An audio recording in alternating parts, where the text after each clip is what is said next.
Hi అండి, welcome to our channel. ఇవాల్టి వీడియోలో కాణిపాకం గురించి కొన్ని ఇంట్రెస్టింగ్ ఫ్యాక్ట్స్ తెలుసుకుందాం. కాణిపాకాన్ని హరిహర క్షేత్రం అని కూడా అంటారండి.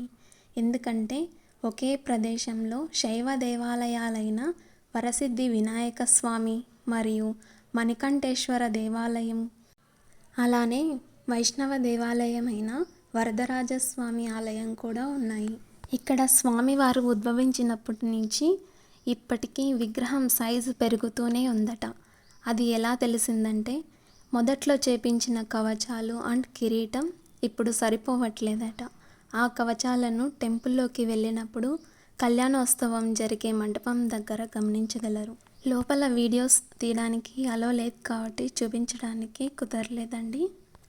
ఇక్కడ స్వామివారికి సత్య ప్రమాణాల దేవుడు అని కూడా పేరు.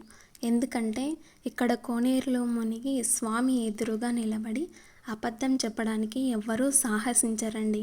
ఒకవేళ అబద్ధం చెప్పారంటే ఆ పరిణామాన్ని అనుభవించాల్సిందేనట. ఇలా ఎన్నో కేసులలో కోర్టులు తీర్పు చెప్పలేక చేతులెత్తేసిన వాటికి సైతం ఇక్కడ తీర్పు జరగడం విశేషం. ఈ వీడియో మీకు నచ్చినట్లయితే like, share and subscribe to our channel. Thank you.